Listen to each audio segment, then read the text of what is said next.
welcome to everybody here in the Northeast Kingdom of Vermont. We know it's late notice, and a lot of people have already voted, but a lot of people haven't. And hopefully, we'll get this out and running to all the towns in our service area. Well, it might be beneficial that we put it on this late, because sometimes things slip people's mind, and after a couple days it fades away and it's not on the top of your mind anymore. So we're here in the studio. Wave Todd. Todd's here. He's running the tech side of it, and we're here with Gerald Malloy, who's running for U.S. Senate against Senator Forever Bernie Sanders, who we'll get to that. So welcome, Gerald Malloy. It's good to see you again. I think the last time we spoke was when you were, it was like 2 years ago? Yes. Yeah, you were running against Pee Wee Welch, I think. Yeah, Peter, yes. Yeah. Ran against Peter Welch when Senator Leahy retired. Great experience, and I've been building on that literally for almost 3 years now. And of course, now I'm going against Senator Sanders, 34 years in Congress, and we had 3 debates last week, and we can talk about them. But been a great experience. I think Vermonters realize it's time to change, and from time for Vermont to just stop struggling and not become more and more and more unaffordable and unsafe. Yeah, well, after watching that poor excuse of a debate, I was so steamed. I said, I can do something about this, because we have a public access studio here, and we serve 16, 17 towns, Todd, these local access stations are here for community producers, and that's what we do.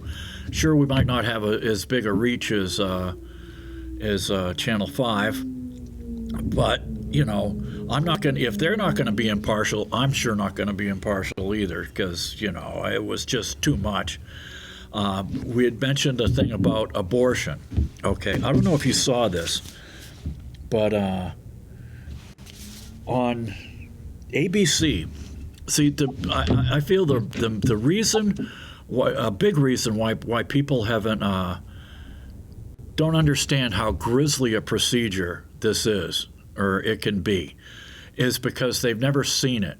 Only a few states allow billboards to show what happens. And last week I was flipping through the channels, and I saw this ad by a guy named Randall Terry, who's running for president, and he won a court case that allowed him to run a pro-life ad on ABC, the local ABC affiliate, 22, I think, in Burlington, and it was on the View of all. It was on the View of all programs to run it on, and it came pretty close to the edge, and that was I said, well, geez, it's a start. And here's the thing, all right, we always leave out exemptions for rape, incest, life of the mother, okay? And what a lot of people don't know is that there are only 3 countries that allow abortion up until birth. There's us, the USA, China, and North Korea. It's like, that's not very good company that we're keeping with. Almost all the civilized, industrialized countries in Europe and in the Mediterranean and stuff, I don't know, there's a 10-week limit. There's always exceptions and stuff like that. But they were going after you with that. And it's funny, too, because the statistics are in now that show that there have been more abortions since the Dobbs Supreme Court decision than there were before it. And I don't like the way that you were kicked around. Can you recall what Sure. what they went after you for? Oh, sure. So, I had 3 debates against Senator Sanders. And it's kind of interesting because we were having trouble getting any debates scheduled, and then he came on and effectively scheduled Steve, three right in a row, last Wednesday, Thursday, Friday. So that was Vermont Public with Vermont Digger, and then WCAX on Thursday, Channel 3, and then NBC 5 WPTZ on Friday. So three right in a row. And I got to tell you, I was right there with Senator Sanders for more than 3 hours. But what I was telling you before we went live here, what that boiled down to was Senator Sanders and is what is going on now in races across the country, frankly. The progressive left is kind of clinging on to 3 or 4 areas to distract that they don't have much to brag about right now. They certainly can't brag there's 2 new wars. We have lasting inflation, 40%, 40-year high inflation. We have wide open borders, and I can tell you, because I've seen it myself, we have a fentanyl crisis, crime crisis right here in Vermont. So what they did is they went on character assault for the Republican Party nominee, which came out loud and clear in the first debate. They talked about January 6th. They talked about abortion, and they talked about, my opponent talked about universal health care. So abortion, and I talked about it. There might be 200 million opinions about that in the United States, but we have a constitution, and one of the underlying principles of the Constitution is to let the people decide. I think that's actually the best decision. I know we're never going to make everybody perfectly happy, but let the states decide. That's how our government is organized. And, I respect Vermont's law, and I might have my opinion about it, but that decision, cookie cutter decision, doesn't need to be made at the federal level. So I did talk about, if a nationwide ban comes up to the U.S. Senate, I'm not supporting that. I let the states decide. I really think, I respect women's rights, I respect women's health care, I respect Vermont's law, and I have my own beliefs, but I think Vermonters in Vermont should make that decision for Vermont. I get it. Some people don't like that, but that was one of the areas that kept coming up across all 3 debates. Yeah, they. It was like a football, and it just seemed like they picked it up and ran with it, even though, like you said, it's not going to make any difference because it's enshrined in our Constitution now. The only thing that I worry about is that if you're a healthcare worker, I think there was a nurse over at UVM recently who didn't want to participate in a procedure, and she wound up being fired or something. I'm not sure if that worked its way through the courts or whatnot. There's a lot of considerations. You're right. I mean, is Vermont getting a reduced quality of healthcare because of personal beliefs? You got to look at that. But honestly, that over time, and you mentioned, up to the moment of birth. That's what the law is here in Vermont. Any stage in the pregnancy. I actually think maybe a lot of Vermonters don't realize that, but maybe Vermonters over time will change that. And there's some undercover video for any of our pro-life viewers. If you go to O'Keefe Media Group, it's called like OMG Now. It's James O'Keefe. He's famous for his undercover videos, and he has undercover video of the brokering, trading, buying, selling of fetal tissue, body parts, stuff like that, from abortions, and it's just horrible the way that they broker these parts. Well, and that's kind of what maybe there are several other areas to talk about. I mean, Northeast Kingdom, but yeah, I think it's in the Vermont Constitution. I don't know why they keep bringing it up. We're not going to change it. And so, but there are a lot of things that a U.S. Senator should be impacting. And really, what I try to point out to viewers, and I hope every single Vermonter watches all three of those videos, because 34 years in Congress, Senator Sanders has passed one bill of significance. He did two post offices. He's done one bill of significance that was 10 years ago, in a bill he co-sponsored. For instance, comparison, Senator Leahy, he did 80 bills. And really, what's happening here, if you listen to Senator Sanders over many, many years, it's kind of the same thing. Healthcare, housing, education, lower costs for the working class. None of that's working out. All those three areas of healthcare, housing, education costs have skyrocketed, and we're feeling that here in Vermont. So, what I look to do is actually, instead of grandstanding and berating a healthcare official or a CEO or a big pharma, is to actually look at creating legislation that will create competition, create transparency, look at how the FDA is doing business. And again, I hope Vermonters realize or will remember that Vermont tried universal health care 10 years ago, 2014. Governor Peter Schumann went way down the road, spent many, many, many millions of dollars trying to implement a universal health care system here in Vermont. He stopped that. The Democrat governor, to his credit, Governor Schumann, and that's because he realized the thing Senator Sanders leaves out all the time is the massive new costs that would go to everyone. So if you're at a certain tax bracket, you're going to go up to 50%. And that's what's happening socialized medicine around the world. Well, it's really not that. It's not getting better services, but it is going to cost a lot more. And one of the things about our government, and I've worked in our government does a lot of things very well. There's a lot of things it does not do. We're not doing a good job with Medicare and Medicaid. There are other services that should be private, because private has the incentive to do a good job. Government does not. Yeah, well, and from what I've seen, and I know Bernie. I mean, I was one of his large campaign donors when he first ran for Senate, and went to these fancy parties over on the lake and stuff, and at Cree's house, but Bernie has never seen a problem that he thinks government won't solve, and it's like he's waited all his life to get his hands on the printing presses.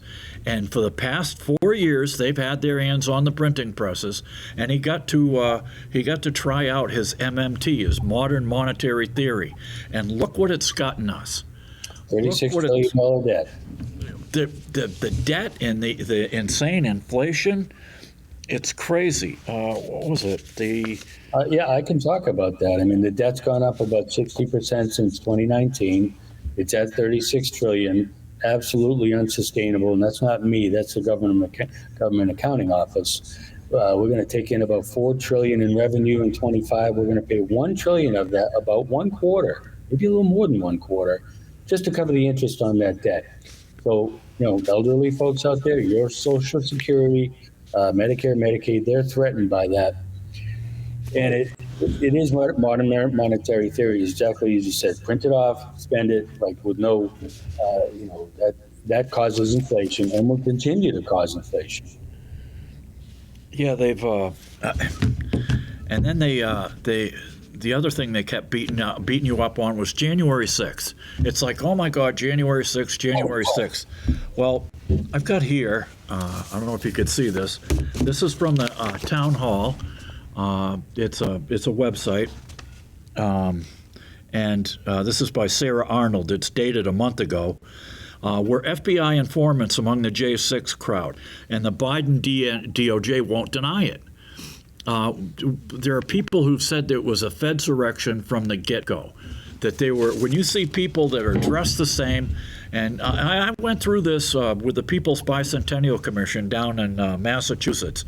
There are always people who infiltrate a group and try and get you to, and try and egg on the crowd to do things that, they normally wouldn't do. And they're caught on camera removing the bicycle racks and the signs that said "Do not go here" and everything, and another good place, the best place to see it is not Town Hall, but it's revolver.news. He's been on it from the beginning, and they even had pipe bombs placed at the DNC and RNC headquarters that day, and they allowed Kamala Harris to get near within 10 or 20 feet of a supposed pipe bomb at the DNC headquarters. And they don't mention that. They don't mention the fact that that Trump asked for the guard and he didn't get it. But this is Thomas Massey, a Republican for Kentucky. He's gone after the IG, Horowitz. He said about the informants and agitators in the crowd. And they were there. But, of course, conveniently, the IG's report is not going to come out until after the election. You know? So they're trying to beat you up on that. And I was just, steam was coming out of my ears when I first saw it, when I was watching that. You're right. That's another issue that is almost 4 years behind us. I've spoken many, many times about this. Let's learn from it. Let's never let it happen again. Those that broke the law can and should be, have been tried. And plenty of video. And there's also, right, and there's, some things that we need to figure out about some things that, what may not have happened that day. But I think most Americans want to put that behind us. And again, that's not that issue, like for Senator Sanders, and to keep bringing it up in three different debates. That's all they've got. That's all they've got, I swear. Now with the fentanyl crisis and clean heat standard coming down the road, and I'll tell you, really, it's at the state level, supermajority, and progressive left, and I call it at the congressional level too, because we have a socialist and two far left Democrats that are not representing the people, not representing the people of Vermont, not delivering results. And like I mentioned, we have a popular Republican governor. I look forward to working with him, but when a legislature overrides 12 vetoes in about 16 months, folks, you can do the research. You might do one or two or three in a session. Within 12 and 16 months. And some of those, several of them, just make it unaffordable and unsafe here in Vermont, like the clean heat standard, which might raise gallon of oil, like home heating oil, $2, $3, $4. The property tax hikes, I think St. Johnsbury was 25%, I think. St. Johnsbury can't afford that. It's crazy. It is crazy, and it's actually negligent. And so, hopefully, voters, please get out there. You got to vote. Let your voice be heard. And what we need is balance.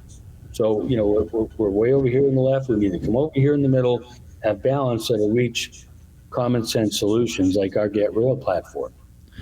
Well, here's the thing. I'm not sure. I think we're in pretty much in the same age group. I graduated from high school in 1974, and all my life we would watch NASA, lighting off rockets and stuff like that. And years later, I went to a Voc Tech school and in machine shop, and I became a tool and die maker, and I got to make parts for the space shuttle. I made the flex joints for the fuel lines for every shuttle that ever flew. And F-18 avionic parts, all kinds of stuff. So the other day, I'm trying to think, because the other thing they went after you was for global warming. They don't even call it global. What am I saying? Climate change. Like 600,000 people in Vermont are going to really make a difference. So I started looking into how did we get solar power? I mean, was it a government subsidy? Was it purely the government giving money to these people, or did it come about naturally? Because I like you, I think I believe that which governs least governs best, and if you can generate a healthy economy and get out of the way, that's when ideas happen, and patents.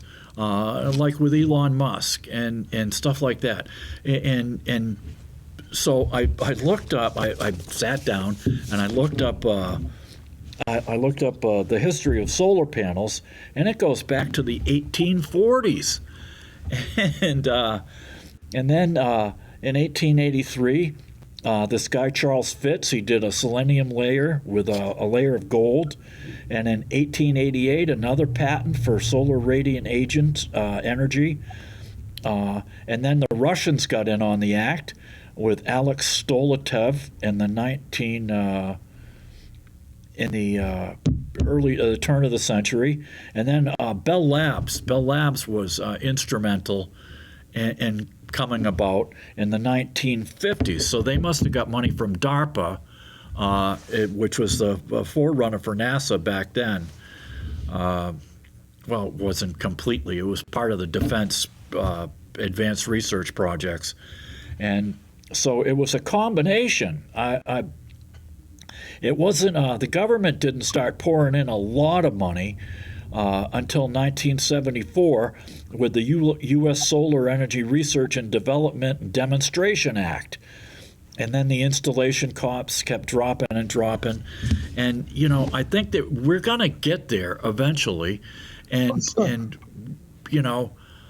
even if we stopped burning everything altogether right now, there would be like a lag that would go into the next century or two before the CO2 got back down to what's bill 350.org, 3 or 400. But to force a little tiny state of 600 people while China and India do nothing. It just seems ludicrous to me, and they were beating you up on that too. Right. So there's a lot of, I guess, a lot of misconceptions out there. I think I might have mentioned this in one of the debates. Vermont has 3 billion trees. I've done the math. They actually consume more carbon CO2 emissions than Vermont has. Vermont is number 50. Bottom, lowest in the country, almost half as much as the next highest state, I think, is Rhode Island.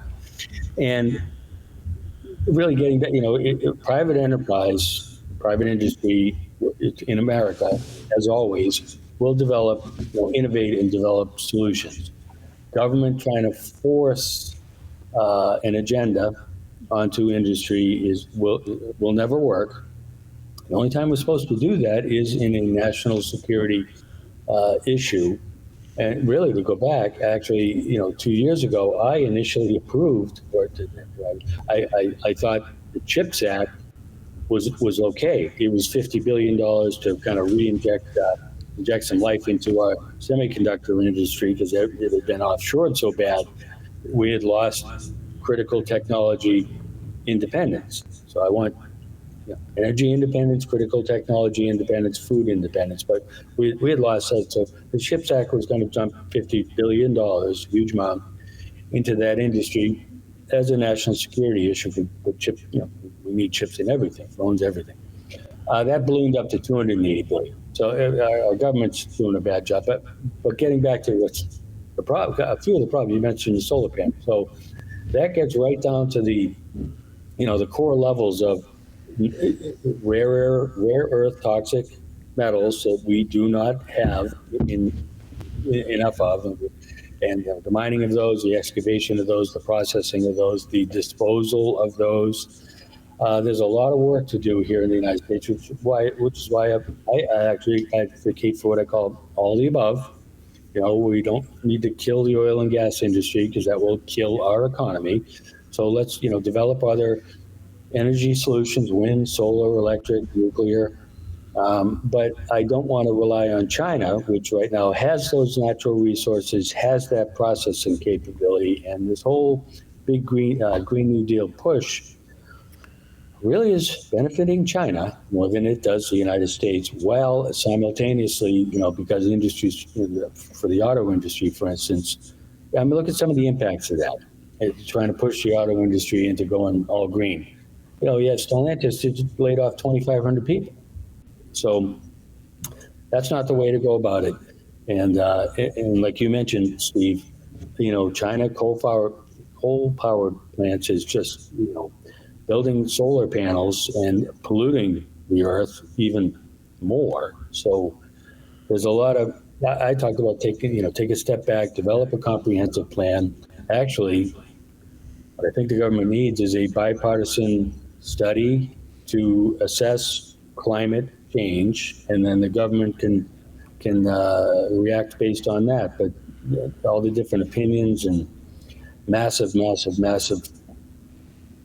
government spending to push an agenda right now is not working for the United States economy.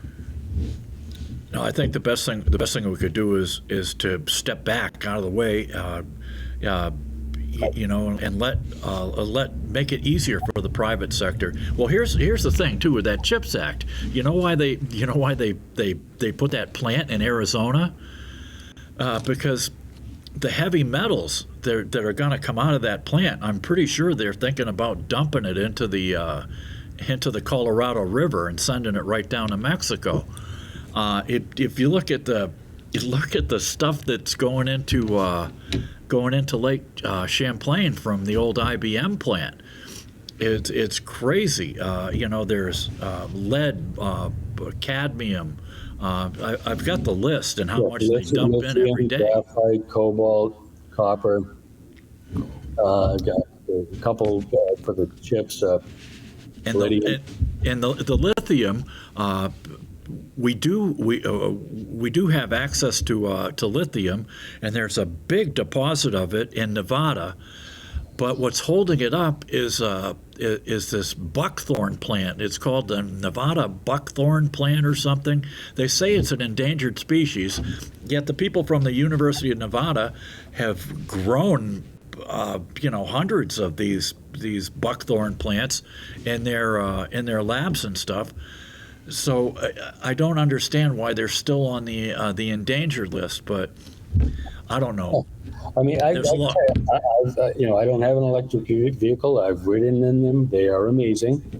I see that as the future, but we can't back into it.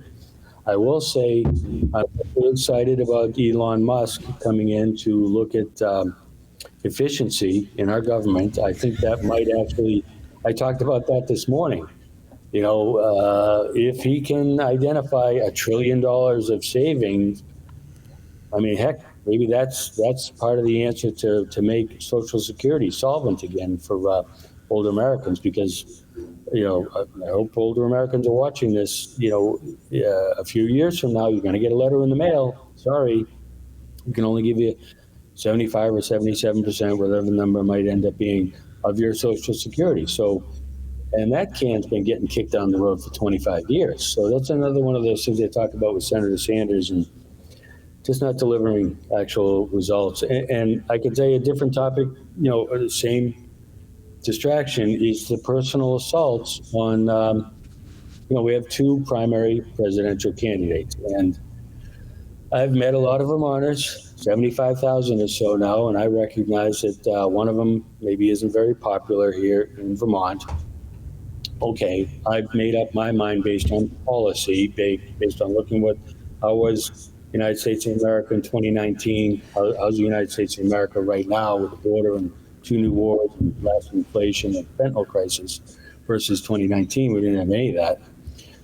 We had a president try with initiatives to actually secure the border, and that failed miserably to secure the border. But anyways, what you're seeing in the news now are really personal assaults that are uncalled for. And this, I'm talking about Donald Trump. Right off the bat in his first VPR interview, it got a little heated because the man's had 2 assassination attempts against him because of this rhetoric. And it needs to stop. And I don't know if you saw that, Steve, but right off the bat, Senator Sanders started calling him a liar. And I'm like, you should stop that. And it kind of elevated into pathological liar. And I made the point that, look in the mirror.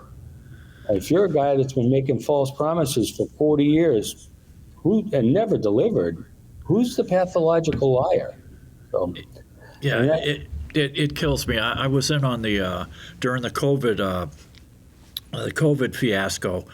They gave me press credentials through NEK-TV, and I got into it with Governor Scott about that speech. He said he incited a riot. I'm all like, no, he didn't. I watched that speech from top to bottom, and I met Trump. years and years ago. I think it was in like 1991 or something. My wife had a trade show. She was a corporate exec, and she came home from the trade show at MSG. Came home. We were at Essex House on Central Park Southwest, and we put on some hiking clothes and went for a walk. And there was Trump standing next to a limo, waiting for somebody to come onto the tower. And we walked up, and because he was in the tabloids and stuff back then, and we talked to him. My wife and I looked like we just stepped out of the LL Bean catalog, and he was a real nice guy.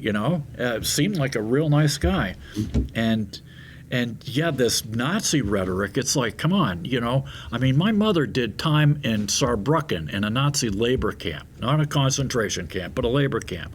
And my father was an MP at the Nuremberg trials, okay? We knew all about commies and Nazis and stuff from being little kids.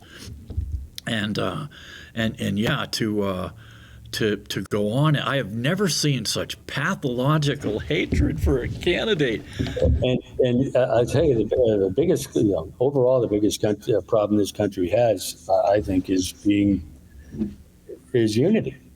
And I mean, the one way now you're splitting the country in half, and literally by doing something like that, which is not going to create unity. And I tell you, Steve, I served my first tour, 3 years in Germany, defending the Fulda Gap with the 3rd Armored Division.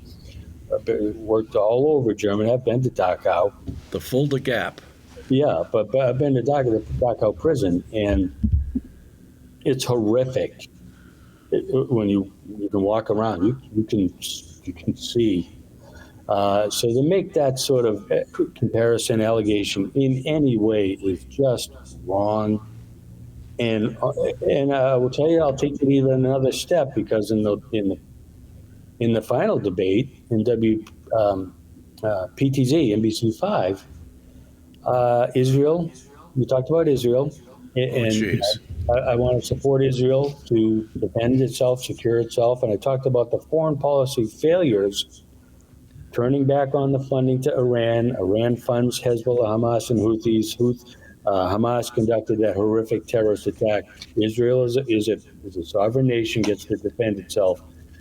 And my opponent, Senator Sanders, had some different opinions. But I went off on a tangent there and said one of the things I really don't like to see here in America is the blatant anti-Semitism on our college campuses. And I don't think my opponent, among many, he and the whole congressional delegation skipped Prime Minister Netanyahu coming to Congress. Skipped it, protested it. And we have Americans are being held hostages. But also, I would even go a step further that, when you're a United States Senator, condemn those types of anti-Semitic activities at the campuses. And he did not do that. He took great offense to that. Oh, I saw him do a 180. He spun around so fast I thought his head was going to come off. And I'm not, I'll say it again, I am not saying you're anti-Semitic in any way. I know he's Jewish,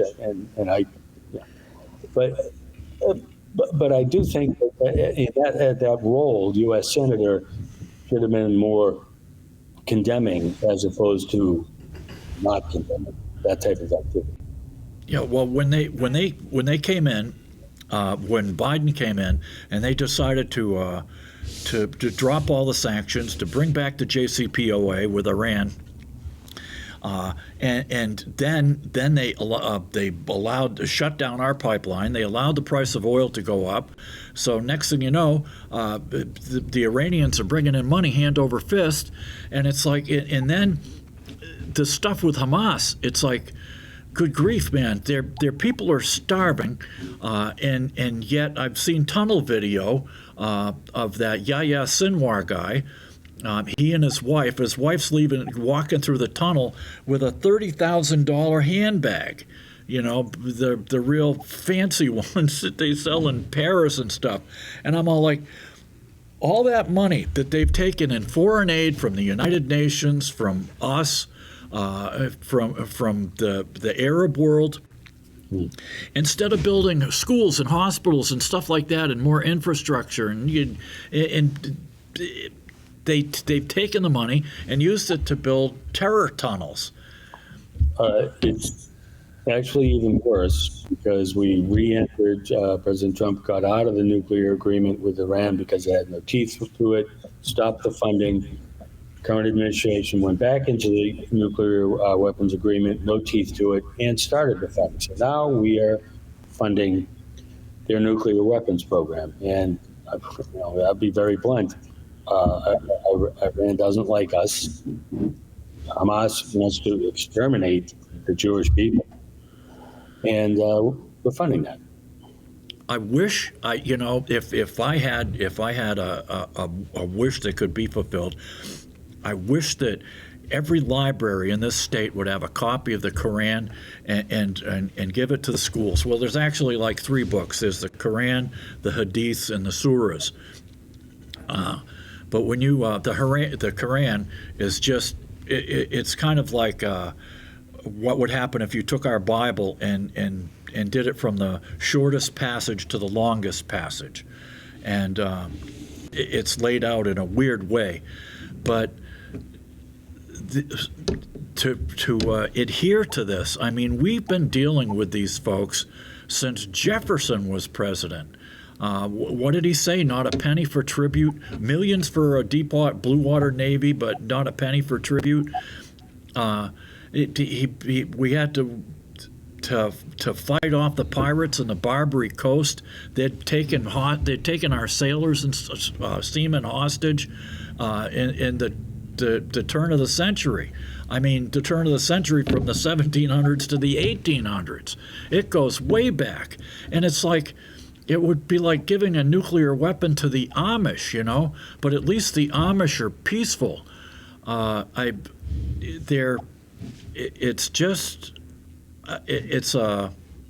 not going to berate anyone's faith because, it's a wonderful thing. But when people have misinterpreted a jihad and you can read right in the book that it's okay to lie to the infidel, to kill the infidels. Some people can use that as a justification, and it could get really squirrely. And Israel, I mean, we knew it was going to be a problem since Truman, was the first one to sign off on it being a state in 1948, and to have Bernie on the one hand say that he almost accused you of being something about his parents being in the Holocaust. It was weird the way that just spun around, and it happened in like 3 minutes. Well, it did. And I can tell you, I've been in combat. I've lived at the Khobar Towers in Saudi Arabia, later site of a terrorist attack. I've lived at Amman Radisson, later site of a terrorist attack. I flew out of Logan on United early morning of 9/11. I was asked to guard the cockpit. I landed in San Juan 3 days later. I worked at the World Trade Center Joint Field Office in New York City. Terrorism's out there, and I pray for peace. Like I said, I've been in combat. I pray for peace every day, but a nation has a right to defend itself. I don't like any of the mass destruction that's going on, but that was a terrorist attack, and we're complicit in it. It gets back to what I've talked about, my service in Europe, Asia, Persian Gulf, Middle East, being part of foreign policy that delivered peace. That's what I look to do as the United States Senator, not get to the point where a terrorist organization or another country like Russia feels that they can be an aggressor, which is exactly what happened when they watched us withdraw from Afghanistan. Well, it was a debacle. They saw weakness. Putin decided to act. So we've got a foreign policy failure, again, which is one of the things they cannot talk about, so they keep bringing up these other issues that we've been talking about. Oh, when Biden came out and said they asked him, what would you do if Putin invades? And Biden opens his mouth and inserts his foot and says, well, it all depends on if it's a limited incursion or not. Well, a limited incursion to Putin, I mean, is like a kid in a candy store. That's something he said. What he's saying is that you have a free pass because I'm not going to do anything. That's what he might as well have said. But the withdrawal, excuse me, with the way we withdrew from Afghanistan, the whole world watched that. And I can tell you, I met the Afghanistan ambassador to the United States, a super smart woman, back in 2019. I went to this think tank event with her. Former SOCOM commander was there. Several members of Congress were there. I talked to her personally. She pleaded, said, please don't walk away. Many thousands of Afghanistans will lose their life that have been loyal to your effort over many years. You will set back women by 100 years as soon as you pull out, and leave some sort of presence. And then we even did worse than that. We left billions of dollars of equipment to a heroin-producing, terrorist harboring, human rights violating, country. Taliban took control 15 minutes later. Folks don't remember. The Taliban harbored Osama bin Laden before, during, and after 9/11. So our foreign policy is a disaster, and I hope folks see that, because frankly, like I talked about with Iran, the world is much less safe right now. You can do a dirty bomb, put it in a briefcase, walk across our wide open northern border, and be in New York City, and boom. Well, it's funny you mentioned that, because I was talking to one of my neighbors the other day, and the game cams that you get, the new game cameras that you can for photographing deer or whatever. Yeah. The new game cams, they're down to like $50 and cheaper now. So you can just strap one to a tree, and it will, when something goes by, motion detection. See some of the recent footage up in I don't know if it was Derby or Swanton sector somewhere. Someone's footage of people just coming across with a guide, It calls up your phone, Hmm. and it shows the video to you right away, and then she was telling me about that, because it's that time of year where people are out looking, for where the deer are running, and then we had and I live in North Troy, and so I mean I'm like half a mile away from the border, and she told me that she was telling me about, I don't know, her kids or her niece or nephew or somebody, some relative of hers, had seen some activity, a bunch of people up near the American Legion, which is right on the border. I mean, when the river's low, like if we haven't had a lot of rain, the river's low, you just walk across and bang, you're right there at the Legion. So they saw these people like huddled near the bleachers at the ball field at the Legion. They called up the Border Patrol, and then they didn't hear anything, so they called the Border Patrol back after a few hours and asked them about these people. They were in a group. They were huddling to stay out of the wind, and the Border Patrol told them it was just a bunch of tourists. And I'm thinking, tourists with no car huddling next to a ball field, next to the bleachers, next to a ball field, next to the border.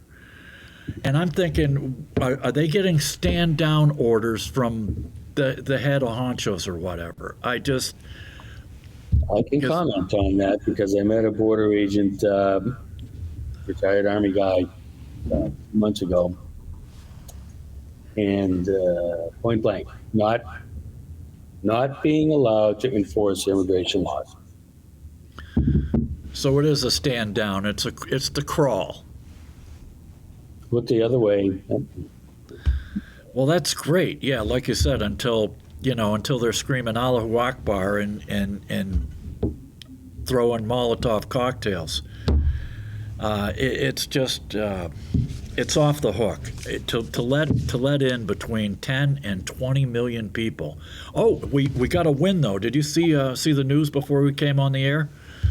The Supreme Court voted to stay that case in Virginia about non-citizens voting.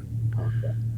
and it's like I was telling this to some folks last week, that that the Department of Justice would be siding with the lawbreakers, that the people have self-identified as being non-citizens, and so they scrub them off the voting list, and then the Department of Justice comes in and says, no, we're for the lawbreakers here, we want you to let everybody vote, whether a citizen or not. Well, that made me think in one of the debates a few things. Our Department of Justice has been politicized, weaponized. No American should put up with that, because what's next? They're going to come after you. They come after me. I mean, we need blind justice. We don't have that now. And in talking about again, President Trump, folks don't like him here in Vermont. I get it. I think that's more personality. I think the policy wise. But if I look over at Kamala Harris, and I've done a lot of research. Her and Governor Walz, particularly here in Vermont, I'm concerned about her thoughts on the First Amendment, the Second Amendment, and the Fourth Amendment. And I think they're threatened, by this possible next administration. So I hope Vermonters take that into account also. Yeah, we're finding out more and more about the censorship. I've got some stuff for my show that I got to do after this interview. Thanks to our news division here at NEK TV. Censorship is exactly what I was talking about. The COVID propaganda was off the hook. I mean, this stuff was just blatant medical falsehoods. Yet people these consulting groups made millions off producing commercials and stuff like that, and it was there was that wave, and then there's the censorship too with the CISA project. It's CISA. The Cyber and Information Security Act, where the Department of Homeland Security has come in and just stomped all over our First Amendment rights, and they think that there's nothing wrong with that because it's disinformation in their eyes. That's got to stop. That has to stop, like right now. I think I've talked about that. I think it was a tremendous amount of overreach by the government. COVID, that again, sort of like J6. Let's put it behind us. Let's not do that again. But we need to learn some lessons about overreach by the government, and then going back, less government as opposed to more and more and more and more government. Something you said made me think about Senator Sanders again. And, in addition to kind of just grandstanding and berating on a committee and not doing anything else to actually create legislation, he comes up with these proposals. I talked about it this morning. Like recently, he talked about a 32-hour work week. So you work 32, you get paid for 40. And I was like, newsflash, we're a small business state. So that's going to kill small businesses. Kill them. Add 25% in revenue, labor costs right away. So, I don't know. Not good. Well, I think Trump has a great proposal for that, because by not taxing overtime, or at least taxing it at the regular rate. Because when I worked at Tool and Die, I don't know how many times. I mean, I was always friends with the small business owners, the people that own the company. So if they said, look, I'm up to my ears in it, can you stay and finish this job until we get it out the door? I would do it. But if they come to me consistently and say, well, we'd like you to work, you get a lot of overtime, and I'm all like, well, are you willing to pay me in cash? Oh, no, we can't do that. I'm there, well, I can't work overtime because I was single with no dependents, and I was just going to lose the money, So the better thing is to, instead of cutting down the hours, you leave that up to the like you said, it's between the business owner and the workers. Well, the 32-hour thing is, what does a business do then? If they don't want to pay that extra effective, 8 hours overtime, increase their labor costs, they tell the employees, sorry, now we could, I can only have 20-hour employees too. So now you've disrupted every employee's life, just even more so.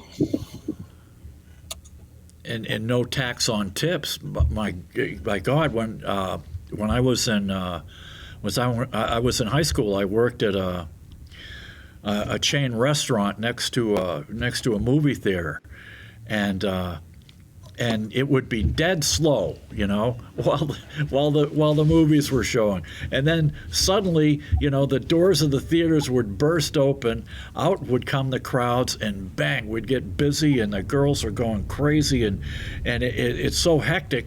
But the good part is that the time would fly by, and the girls made a lot of tips, and they shared it with the wait staff, and it was a lot of fun. And plus, you got to eat for free too. That was always good. Mm-hmm. But there are incentives. Bernie is fond of using the stick when the carrot would do a much better job. And that gets back to business and developing solutions and innovating. The government, and I will tell you, we talked about FEMA and flood response. I've worked with FEMA extensively.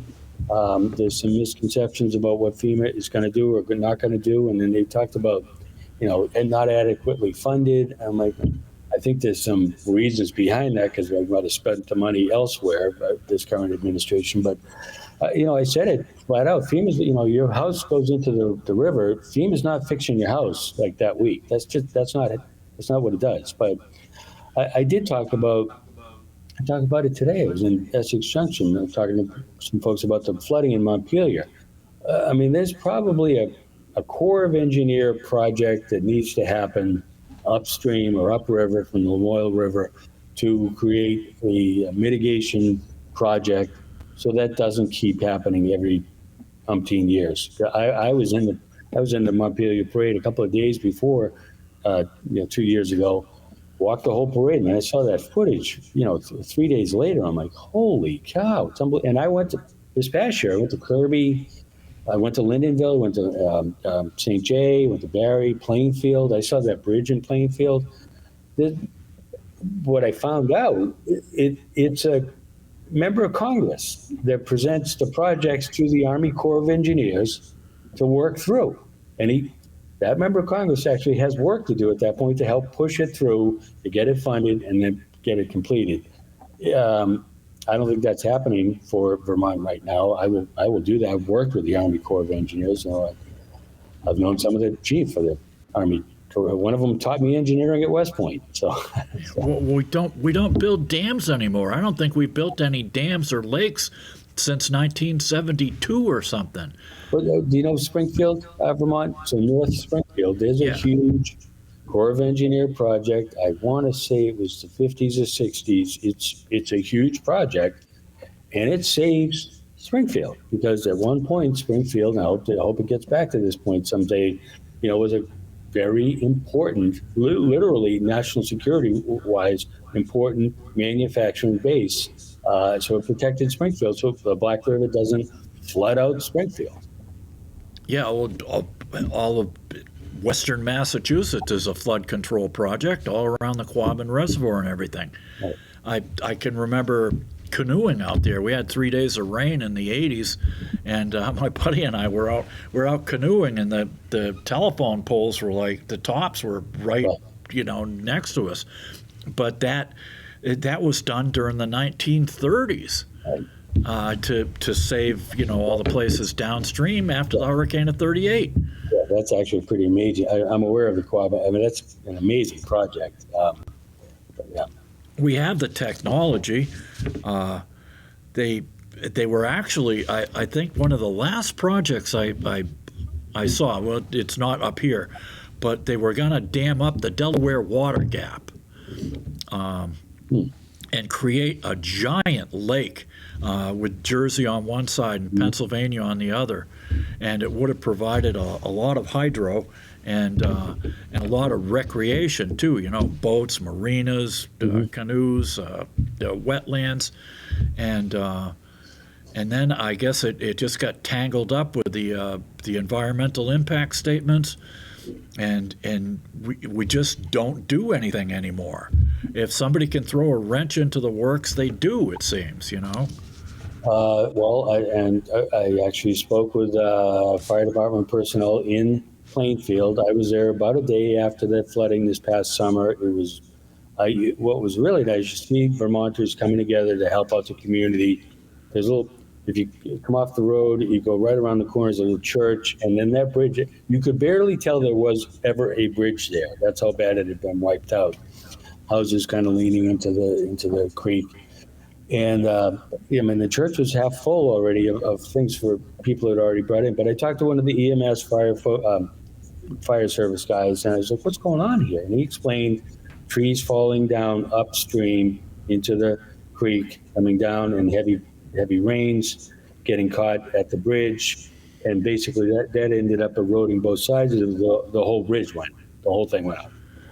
Now they replaced that bridge in pretty short time, which is good.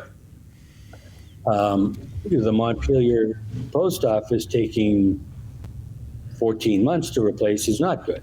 That I don't understand that at all. But so there's absolutely room for improvement. But I think for me as a U.S. Senator, I hope and I think it will, taking identifying projects and then actually what it boils down to is actually doing the work, not just talking about it, but doing the work to get results for Vermont. Yeah, one last thing I've wanted to cover on this inflation thing, and it just kills me, I mean, I'm a senior citizen. I waited until I was 67 to get the full benefits and stuff, and I was doing pretty good until about a year or so ago, and then it just kept getting worse and worse, and now I'm looking at the Consumer Price Index. When they account for inflation, they don't account for fuel, food, and rent. It's like, how can you? Those are the two major things. I mean, what's left? The electronics, flat screen TVs. I mean, we're going to have to. Right. Well, you see things like that with the redefinition of what a recession is a couple of years ago, and the figures about inflation and even the job figures. So you can manipulate, and it's being done now. You can say, "Oh, we're hiring more people." And they revise it. No, that's actually senior citizens coming out of retirement to get a job or get a second job. That's actually what's happening. So it is. I go grocery shopping. It's painful. Yeah, it's crazy. I'm down to 2 meals a day. I mean, I used to be able to send a few bucks every month to the health places where I owe money, and it's like now it's just off the hook. I'm unsure what I'm going to do. I hope Vermonters, please, if you're watching this, you got to get out and vote vote. We could change this. Simple enough I mean, the last, God bless him, but the last private sector job Bernie had, what he listed as working with disturbed youth, and that was his last private sector job. He didn't say where, but when he ran for mayor, he said he worked with disturbed youths, and he was a carpenter. Mm-hmm. But I think. Well, I even mentioned in the last debate, because I can tell you, Steve, meeting all these folks want me to bring up EB5, Burlington Colleges, welfare to millionaire, It's unproductive. military. Right. I'm concerned about the future for all of Vermont, and to be accessible and to actually start delivering results. I've got 40 years of experience, business, government, military, foreign policy, to actually, and leadership to produce results. And Vermont's not getting that. Comes a time, it's time for change. Yeah. Well, like Harry Truman said, if you go to Washington broke and you leave rich, you're a crook, in so many words. I guess 3 houses is enough. Maybe it's time, maybe it's time to retire. I don't think, all we would have to do. I was around him for 3 hours plus. He should have retired. Yeah. I'll put it nicely. I mean, I was right with the man. We're not going to get results now. And people don't like me picking on age. I get it. I'm not really picking on the age. I'm talking about the results. And it's not going to get better. It's never been good, but it's certainly not going to get better. No, I've watched this government get bigger and bigger and bigger since I was a little kid, and it's not getting any better with its increase in size. But anyways, once again, we've ripped through an hour of programming here. That's quick. Yeah, it goes by just like that. So hopefully all you folks who are undecided, go out and vote and think about who you're voting for, because all you have to do is look at your grocery bill and realize that things aren't working. Maybe it's time for a change. It is, and I can tell you, my middle son went to St. Johnsbury Academy. I spent a lot of time up in the Northeast Kingdom. It's one of the most beautiful places on earth, and I look forward to being there a lot as your U.S. Senator. Yeah, wouldn't that be great? That'd be great. So vote, and if you want a little advice, take it from me. I'd vote for this guy right here, Gerald Malloy. So thanks for being with us, Gerald. It's good to see you again, and we wish you all the luck in the world. Thank you, Steve. Great show. Thanks for having me on. Appreciate it. Oh, you're very welcome. Thank you for being with us. Take care, everybody. We'll see you around the next corner.